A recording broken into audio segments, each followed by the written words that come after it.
So Gene Deal has claimed that Puffy giving up Biggie's music rights this late is due to the fact that he wants to clean up his image.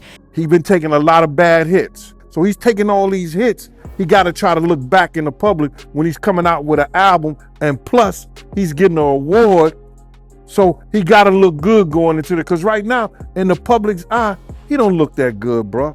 Biggie's mom must agree to this because previously she had wanted to meet Gene and question him about what really happened to her son, only for Diddy to lie that he didn't know Gene. But he told her he didn't know me. The reason he probably did that was because he knew that I was going to tell Ms. Wallace all what happened. Several other people have talked about the fact that Diddy made a lot of money from his artist, and it's weird that he had to wait years for him to give them back their rights. Puffy has been making money off of Biggie's name for longer than Biggie was alive. Gene has also said that Diddy was giving up the music rights after he had exhausted it. He took their publishing and used it and made millions off of it that helped him be a billionaire. And then he gonna give them back with nothing in the tank. So why did Diddy finally decide to give up his artist's music right? Let's get into it. Sean Diddy Combs has been in a giving mood this year since after donating funds to HBCUs and the Apollo Theater, he has gifted publishing rights of Bad Boy Records songs to the original artists and writers. Well, in a rare move apparently themed for Labor Day, Bad Boy Records founder Sean Diddy Combs decided to reassign his Bad Boy publishing rights back to all Bad Boy artists and writers who helped build Bad Boy into the powerhouse it is today, a source close to the situation confirmed to Variety. This move has surprised the public, and most have been questioning why the music mogul would decide to return music rights to his artists this late.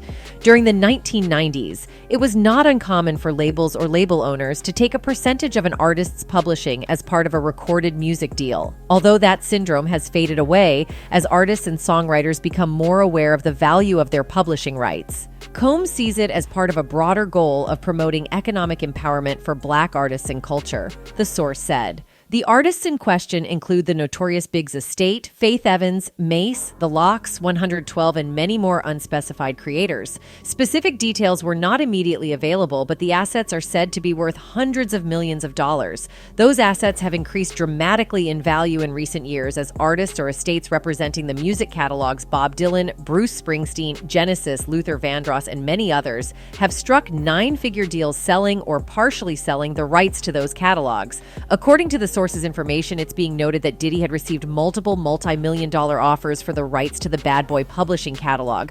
But instead of keeping them to himself, he decided to reassign the rights to the songwriters. The source also added that most, but not all, of the recipients have been located, contacted, and signed the necessary paperwork. We're told the rationale for this boils down to wanting to revolutionize the industry with this to empower artists and to switch up the dynamic, which has been a certain way for a long time. As part of his legacy, Diddy's hoping to enrich others in his community, reported the outlet.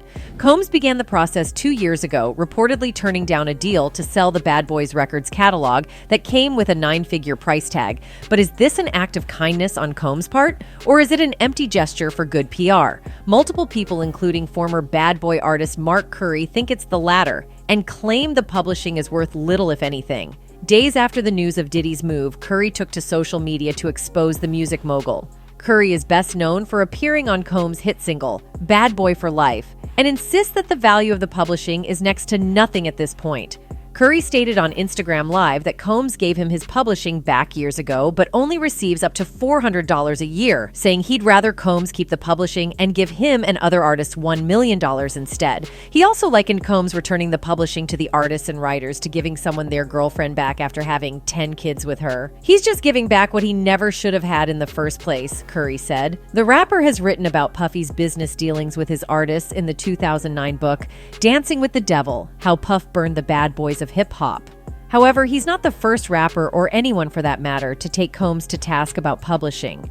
Gene Deal also hinted on the fact that the publishing rights being given back to their owners was worth so little now that he has exhausted it. He linked the attempt to a borrowed car.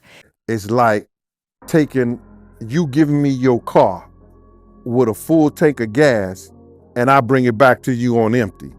He also claimed that Puffy must be doing some PR stuff for himself since his image is not that good with the public right now. According to Billboard, another former artist of Bad Boys, Mase, criticized Diddy back in 2020 for shady business practices with him and other Bad Boys artists. The Harlem MC contributed to some of Bad Boy Records' biggest hits, including Feel So Good, Mo Money Mo Problems with the notorious Big and Combs, and on several of Combs' hits, like Can't Nobody Hold Me Down and Been Around the World. Murda Mase claimed Puff took advantage of him by giving him just $20,000 for his publishing rights when he first joined Bad Boy and later turned down his $2 million offer to buy back his catalog. His outburst came after Diddy gave a very lengthy speech at Clive Davis's pre-Grammy Gala, in which he scolded the Recording Academy for not respecting black hip-hop and R&B artists. I heard you loud and clear when you said that you are now for the artist, and to that my response is if you want to see change, you can make a change today by starting with yourself. Mase wrote. Mase claimed that Diddy's past business practices have knowingly continued to purposely starve his artists and has been extremely unfair to the very same artists that helped him obtain that Icon Award on the iconic Bad Boy label.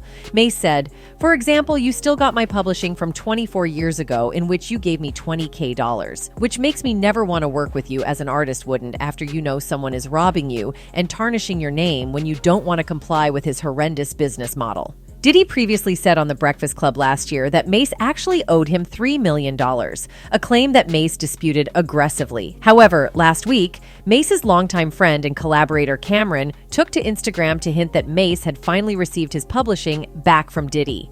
Cameron leaked the news of the publishing arrangement in an Instagram post late last week, referencing his friend's original rapper name, Murda Mase. Cameron wrote in a post about The Lost Files, his forthcoming mixtape, "My man Murder had to sit this one out. He just got his publishing back from Puff. Just finished the paperwork for that yesterday. Congrats at RSVP Mase. While he is getting his music back in order, I'm dumping my hard drive. The Lost Files Volume 1, September 8th. The public is claiming that Puffy might be feeling guilty for what he did to his artists, and that giving the artists back their rights was a way of apologizing for his deeds. Most have also brought up the fact that, just like Jaguar had said, Diddy pocketed a lot of money off Biggie's music, despite the fact that Diddy didn't look out for him. Puffy has been making money off of Biggie's name for longer than Biggie was alive. The mother of Biggie Smalls previously spoke of her anguish on the 20th anniversary of the hip-hop legend's unsolved murder, revealing that the pain of losing her son has never gone away. Speaking exclusively to DailyMail.com, Valletta Wallace admitted that she hurts every single day knowing that she will never see her son again and that his killer is still at large. In a shocking claim, she also revealed that she and LAPD detectives investigating the murder do know who is responsible for her son's death, but a conspiracy prevented the case from ever being solved. She had tried to contact Gene Deal since he was her son's bodyguard and also knew what happened to Biggie, but Diddy lied to her that he didn't know Gene. So was this move an apology to Biggie's mother for what happened to Biggie, or is he just building good PR for his next album? Combs has a new album, The Love Album, Off the Grid, featuring Justin Bieber, The Weeknd, Sway Lee, Mary J. Blige, and others, dropping September 15th. A fan on Twitter said, "In the news today, P. Diddy is giving back the rights of music to his artist, whether he did it out of guilt or whether he did it out of his own generosity. This just shows there is darkness and light. Now he's making his love album, but everybody knows how he did his artist. So in order to sell more albums, he has to make a kind of agreement with his artist, in order for the public to see him and a better light." Another said, "Diddy finally giving all those artists the rights back to their music after 25 plus years when they have no value is some true man, LMEO. Remember, this video is based on speculation and opinions, and if you enjoyed this content, don't forget to hit that like button and subscribe for more exciting updates. Thank you for watching, and I'll see you next time. Goodbye.